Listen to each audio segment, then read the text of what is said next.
Bonsoir à toutes et à tous, il est 18h30, vous êtes en direct sur Le Média et vous regardez Toujours Debout. Ce programme fait partie de notre nouvelle grande ambition, faire du média une véritable chaîne de télévision qui vous proposera une autre hiérarchie et un autre traitement de l'information, une information populaire, alternative et indépendante.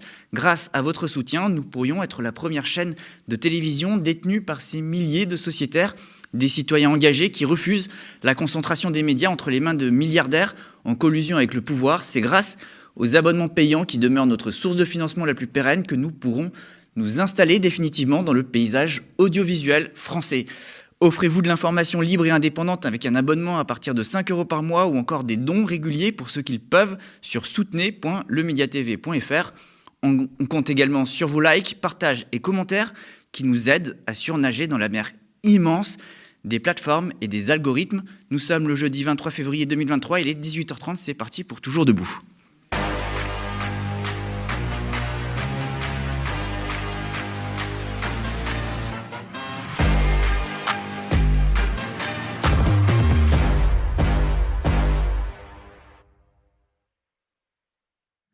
Au programme, aujourd'hui, nous revenons sur les annonces du ministre de la Transition écologique qui veut préparer le pays à un réchauffement de plus 4 degrés. On en parle avec un invité, Michel Philippot, venu des Hautes-Alpes et coordinateur du livret Planification écologique à la NUPES. On fera aussi un point sur les politiques de lutte contre la sécheresse. On enchaîne ensuite avec deux autres invités, Yasmina Cardoz et Eline Cass. Elles sont membres de l'association des journalistes lesbiennes, gays, bi, trans et intersexes qui vient de publier une étude intitulée Transidentité, de l'invisibilisation à l'obsession médiatique. On revient ensemble sur les conclusions de ce rapport. Et en seconde partie, ma collègue Lisa Lapp prendra ma place et reçoit Arnaud Bonneton du collectif Nos Services Publics. Le collectif a notamment détricoté les chiffres du gouvernement utilisés par le Conseil d'orientation des retraites qui prévoit un déficit du système de retraite. Il dévoile que l'État a soit le projet de baisser le nombre et le salaire des fonctionnaires, soit à gonfler artificiellement le déficit annoncé, déficit qui sert à légitimer la réforme des retraites.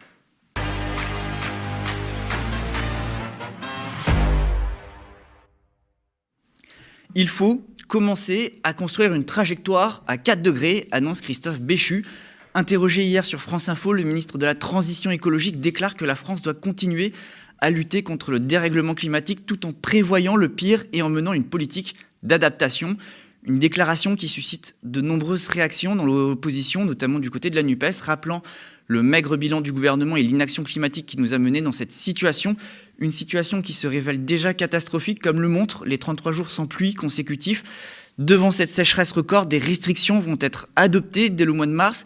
Une réunion se tiendra lundi 27 février en présence des préfets de chaque territoire. Le ministre a réuni aujourd'hui un comité d'anticipation sécheresse et tous les opérateurs du ministère. Il annonce aussi la mise en place d'un comité de pilotage ministériel sur l'adaptation au changement climatique qui se réunit donc aujourd'hui.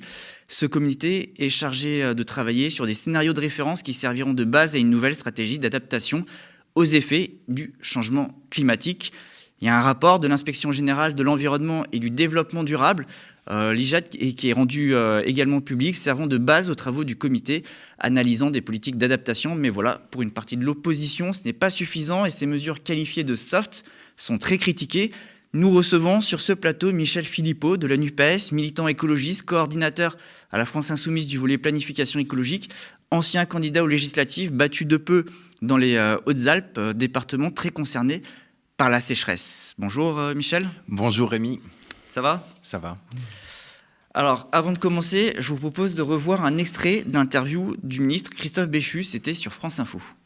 On est déjà à 1,7 degré d'augmentation des températures par rapport à l'ère pré-industrielle en France. 1,1 degré à l'échelle de la planète, 1,7 degré en France. Et quand on regarde, les experts du GIEC nous disent on n'est pas dans la bonne trajectoire. On va aller, si on continue, parce que l'Europe baisse, mais qu'à l'échelle du monde, ça continue de progresser, les énergies fossiles, on va aller vers 2,8, 3,2 à l'échelle mondiale, selon l'ONU, selon le GIEC. Ça voudrait dire au moins 4 degrés en France. Et ça, on n'est pas prêt. Aujourd'hui, il n'y a pas de scénario. Demain matin, c'est demain aussi. Je réunis l'ensemble des opérateurs du ministère, Météo France, ADEME, CEREMA, l'ensemble des directions, pour qu'on commence à construire une trajectoire à 4 degrés qui permet de savoir ce qui se passe à 4 degrés. Parce qu'à 4 degrés, préparer notre pays à 4 degrés, ça veut dire anticiper beaucoup de changements. Que le ministre Christophe Béchu, le ministre de la Transition écologique, nous dise qu'aujourd'hui, il faut s'adapter, il faut prévoir plus 4 degrés. Ça signifie quoi ? C'est avouer d'abord qu'ils ne feront rien et qu'ils n'ont rien fait jusqu'à présent. Effectivement, une vraie politique d'adaptation est essentielle, mais il faut surtout aussi avoir comme deuxième pilier l'atténuation au réchauffement climatique. Moi, qu'est-ce que ça veut dire, par exemple, dans mon département, dans les Hautes-Alpes ? C'est un territoire qui deviendra, avec 4 degrés de réchauffement climatique, semi-désertique. Ça veut dire qu'une agriculture, on pourra presque plus rien faire. Ça veut dire aussi, on a une production d'électricité avec le lac de Serponçon qui était à moins 17 mètres cette année. Ça veut dire qu'il n'y a plus de production d'électricité avec le lac de Serponçon chez nous. Ça veut dire aussi une activité économique, même si on peut avoir une réflexion là-dessus et qu'elle est urgente. Mais nous, on vit des stations, etc. Et donc avoir une réflexion, voilà. On voit que c'est un territoire, par exemple chez nous, qui risque de passer de 150 000 habitants à 70 000, 80 000 avec ce genre de scénario si on l'accepte. Alors évidemment, comme il l'expliquait, monsieur le ministre, l'accord de Paris, c'est contraire à l'accord de Paris, ce qu'il dit. Ça veut dire que l'accord de Paris, c'était 1,5 degré, voire 2 degrés. Là, on est entre 2,8 degrés et 3,2 degrés. 4 degrés en France, c'est énorme. 4 degrés au niveau de la planète, ça serait un risque existentiel pour l'humanité. Là, on n'en est pas là. Mais moi, ce que j'ai vraiment peur, c'est que ça veut dire qu'on balaye l'atténuation. Or, aujourd'hui, c'est vraiment possible de faire plein de choses.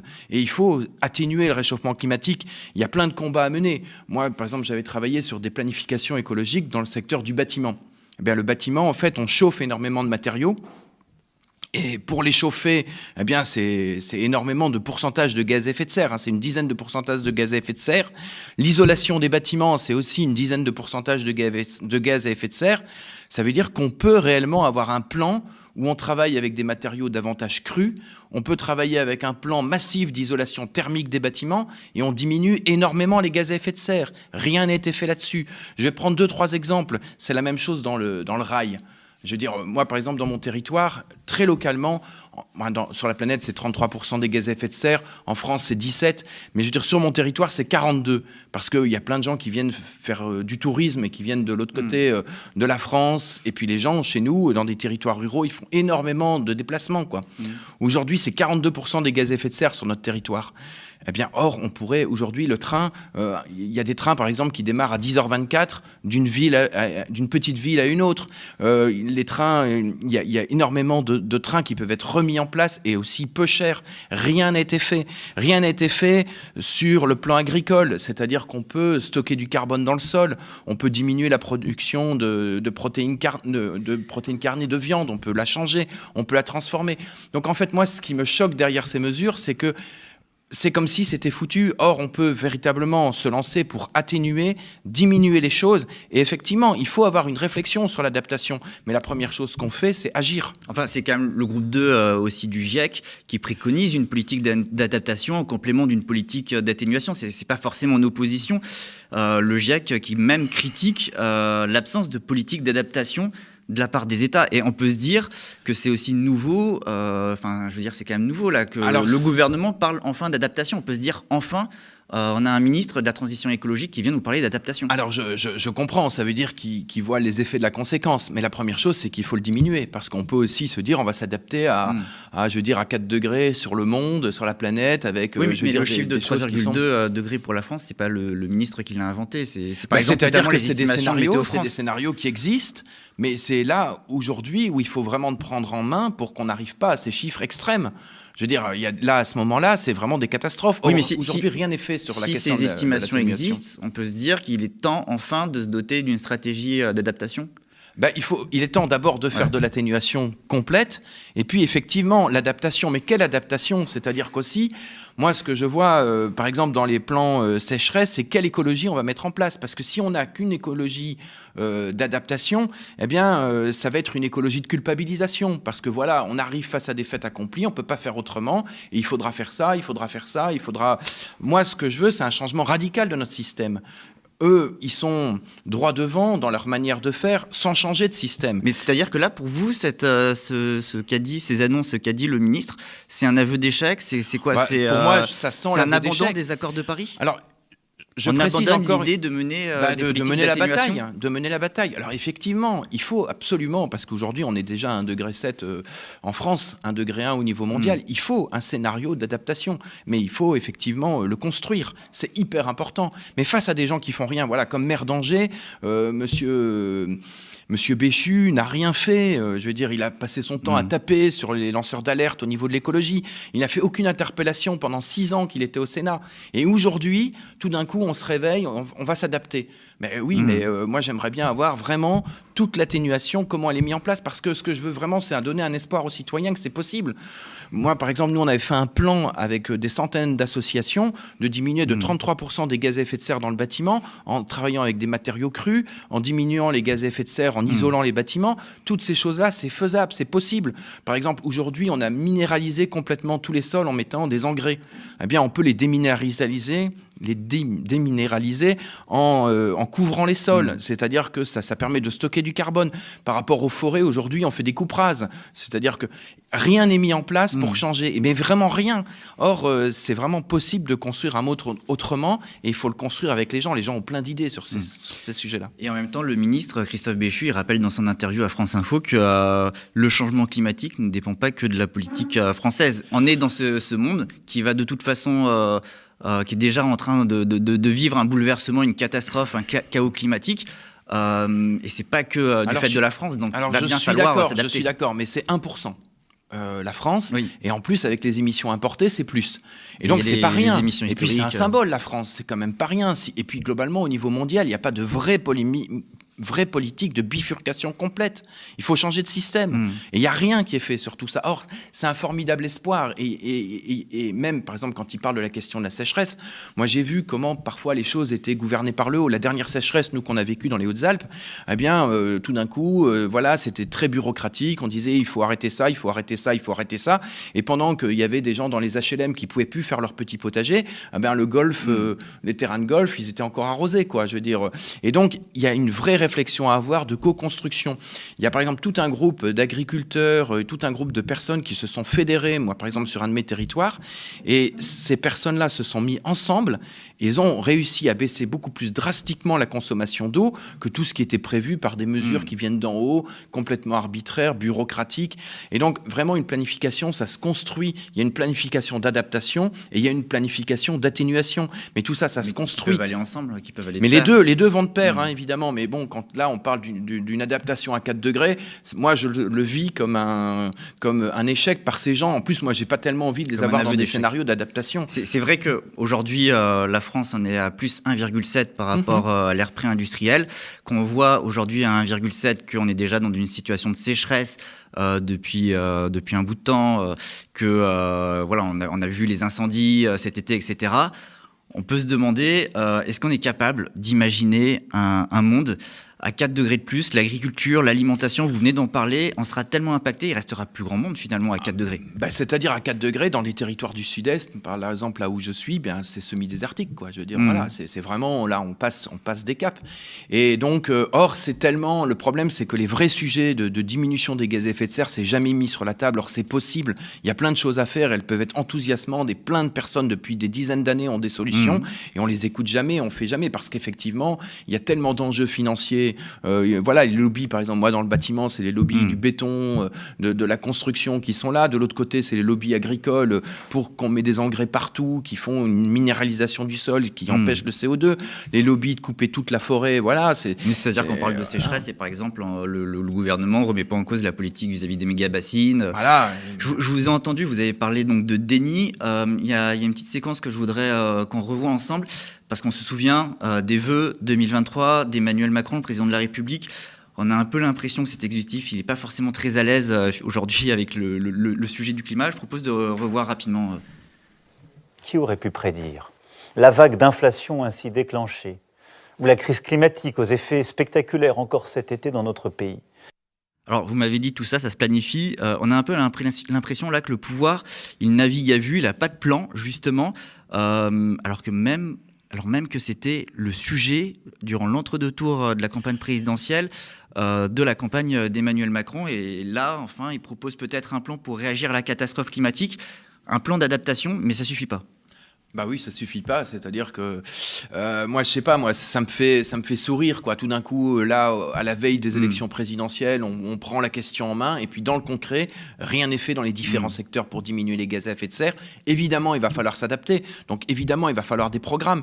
Mais moi, j'aimerais bien que l'adaptation, elle vienne pas des gens qui en même temps fait la catastrophe, parce que comment ils vont s'adapter et de quelle manière. En attendant, ils sont là, on doit bien faire avec. Oui. Non, mais voilà, c'est sûr. C'est pour ça qu'il faut un renversement de pouvoir à un moment donné, avec peut-être aussi les citoyens. Les citoyens ont plein de choses à dire et il y a plein d'associations qui travaillent là-dessus depuis des décennies. Et il y a vraiment un autre monde à construire. Voilà. Cette phrase, elle avait suscité beaucoup de réactions à l'époque, poussant le président de la République à répondre. Je vous propose de regarder. Qu'est-ce que j'ai simplement voulu dire? C'est qu'au fond, ça a été encore plus vite que prévu.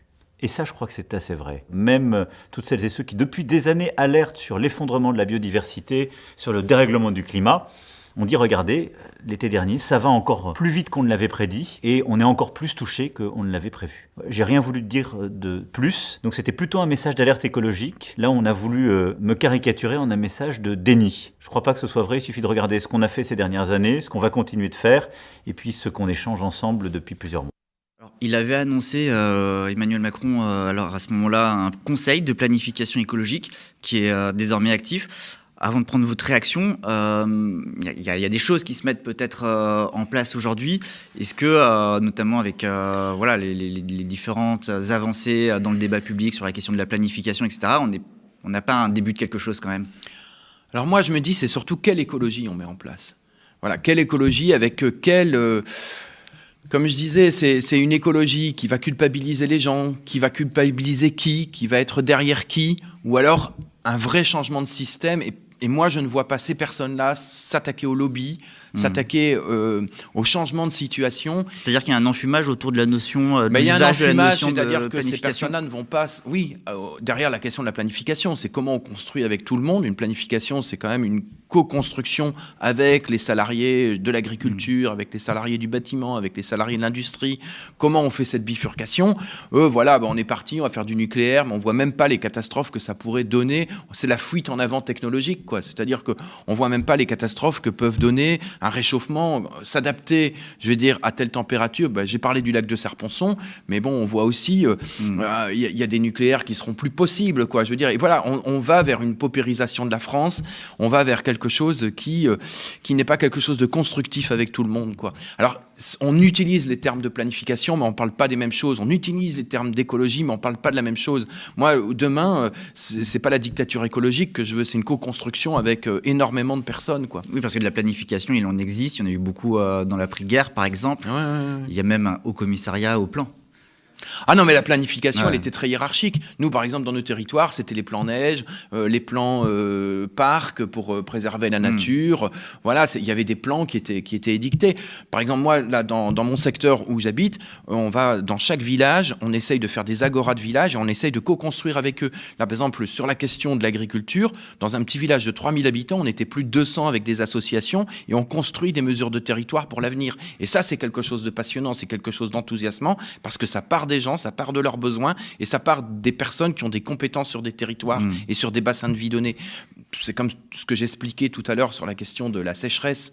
Eh bien, si on part véritablement des gens, les gens vont pouvoir beaucoup plus diminuer ensemble et avoir une autre vision d'une bifurcation écologique et ils vont pouvoir la co-construire. Et effectivement, ça sera mêlé de l'adaptation et de l'atténuation. Mais je voudrais vraiment dire aux gens que c'est vraiment possible de diminuer les gaz à effet de serre. C'est quelque chose d'enthousiasmant et c'est quelque chose d'extrêmement positif et possible. Or, aujourd'hui, c'est le défaitisme, rien n'est possible et on ne peut pas le faire. Et souvent, il y a une méconnaissance de plein de facettes de ces sujets-là. Le problème peut-être aussi, c'est qu'il est un peu tard, tout ça arrive un peu tard, d'où peut-être aussi des politiques d'adaptation. Parce que oui, non, mais il faudra des politiques là, d'adaptation. la catastrophe, on est en plein mais chaque dedans. degré, chaque dixième de degré supplémentaire, c'est des milliers de morts. Et là, quand on parle de 4 degrés, par exemple, au niveau de la planète, on parle de centaines de milliers de morts, de millions de morts. Bon, là, on est 4 degrés pour la France. 4 degrés pour la France, c'est pas la même chose que pour la planète.